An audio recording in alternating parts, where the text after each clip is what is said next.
Sai Ram. It was the 21st of June 1959. It was around 1:30 p.m. in the afternoon at Prashantinilayam Puttaparthi, where Bhagawan Sri Sathya Sai Baba, our dear Swami, was in his little room, in his little chambers, surrounded by close aides that included Professor Narayan Kasturi. Everyone suddenly noticed that Swami's body temperature was going up.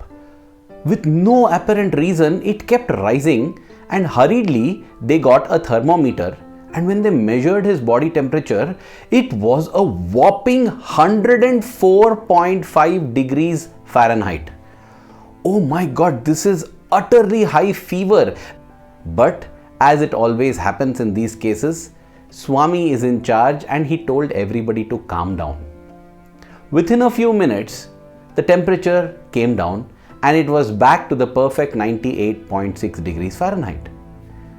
Everyone wondered what had happened because everyone was sure that a leela had taken place.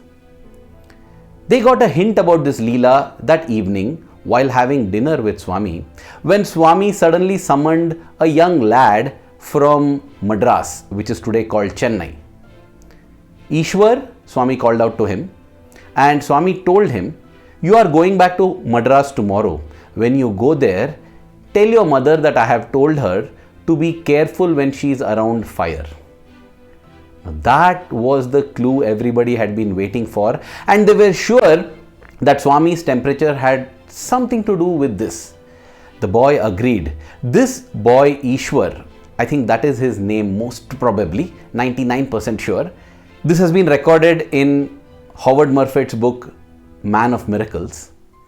This boy was the son of Shri Venkatamuni and Mrs. Venkatamuni, that is, her name was Srimati Sushilamma. They were devotees of Swami from Madras and they had a long history with Swami. And he was very keen to find out from his mother what had happened, because Swami will not otherwise simply tell this. What had actually happened? Wow, it's a beautiful leela, and as always, it has a lovely message of reassurance and of Swami's compassion for all of us.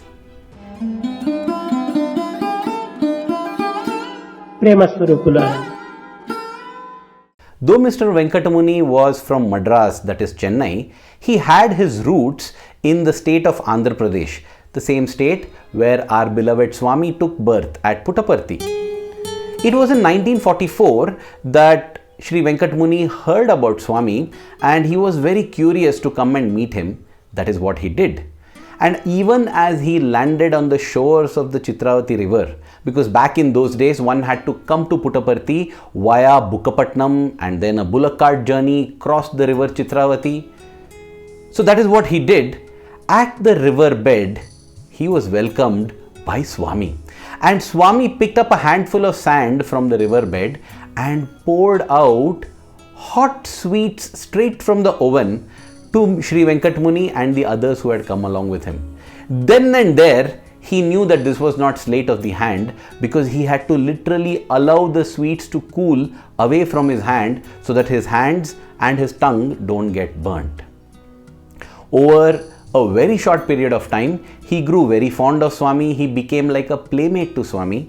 In fact, Shri Venkatamuni has had the privilege and pleasure of swimming with Swami in Sahib Cheru and other tanks that were nearby to Puttaparthi. On one such occasion, he revealed that on Swami's soles, at the bottom of his feet, he saw the Shankha and Chakra, that is, these two insignia of Lord Mahavishnu. They indicate the presence of Lord Mahavishnu. So he saw this under Swami's soles. Now coming to Mrs. Venkatamuni, that is Srimati Sushilamma, she too was a devout follower of Bhagawan Sri Sathya Sai Baba. She followed in the footsteps of her husband and she used to cook so often for Swami, and on a couple of occasions Swami has mentioned that the person who cooked the most lovingly like a mother for him was Subbamma, and after Subbamma it is Sushilamma. That is how Swami would say. So these two devotees in 1953 had an experience of Swami's omnipresence and omnipotence. They were from well-to-do family, and therefore they had planned to do a world tour starting with Europe.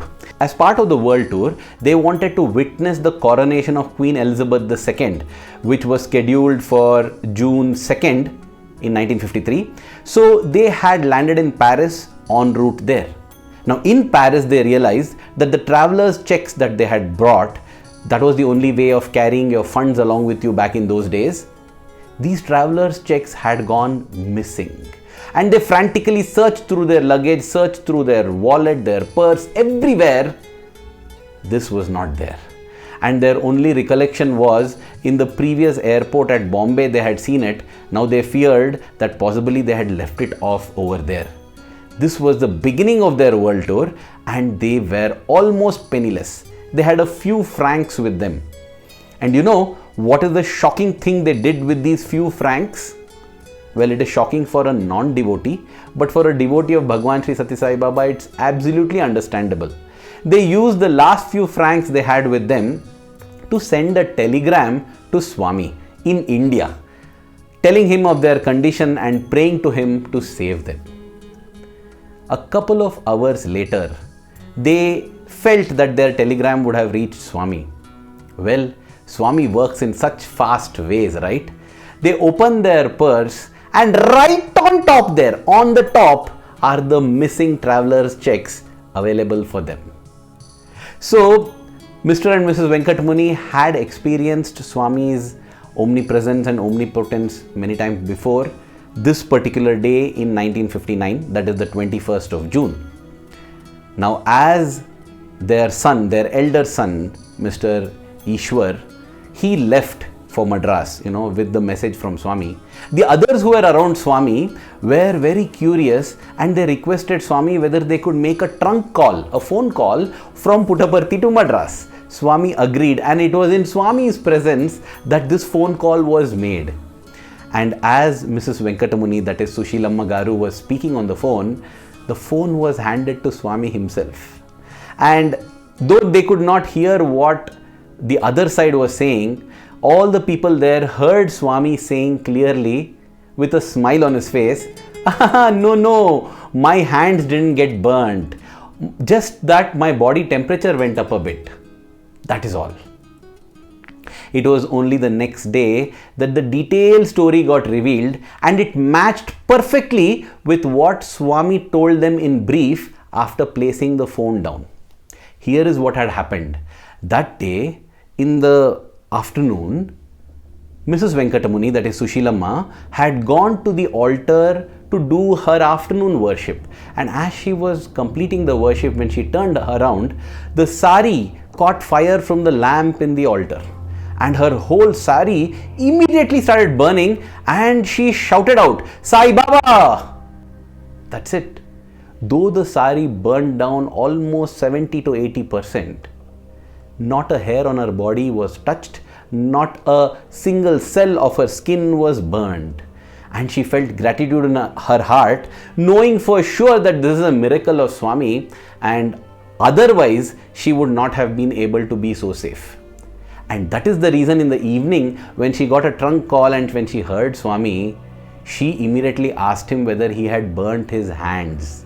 Why did she ask that? That too has a reference, because if we go back to the days of Shirdi Sai Baba, one day in the masjid as Baba sat, this is in the early 1900s, suddenly he put his hand into the dhuni, or the fire that was burning throughout 24/7 in his masjid there. And the devotees got shocked. They came running, but Baba didn't pull his hand out till some time, and then when he took it out, there were blisters, it was badly burnt, and they had to bandage it. They asked Baba, "Why did you do this?" Without the slightest sign of pain or suffering on his face, he said, no, that child should have been saved. That child should not get harmed. That is why I had to do this. It was only days later they got to know the story, because a blacksmith arrived there, and he said that as he was pumping air through the bellows to melt the iron, the baby had slipped and fallen into the fire. Both husband and wife had shouted out, "Baba!" and they quickly took the baby out from the fire, and much to their pleasant surprise, The baby had not been harmed even a little bit. And that is why immediately the husband decided to travel to Shirdi to express his gratitude to Baba personally. And that is when all the residents of Shirdi got to know the reason why Baba had put his hand into the fire. Now, with this in mind, Srimati Sushilamma Garu had asked Swami, Swami, are your hands burnt? And Swami said, no, my hands did get burnt. My body temperature had gone up a bit. This is the beautiful leela of our dear Swami. Dear brothers and sisters, the Venkatamuni family has been in touch with Swami ever since. In fact, I remember during Swami's visit to the city of Chennai for the Atirudra Mahayagnam in the January of 2007. To be precise, on the 28th of January, Swami actually graced this house of Shri Venkatamuni, his second son, His name is Shri Praveen. He was there welcoming Swami, and Swami blessed all the family members.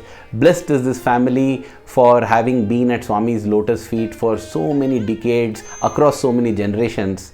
But then, dear brothers and sisters, blessed are we also to be at Swami's lotus feet.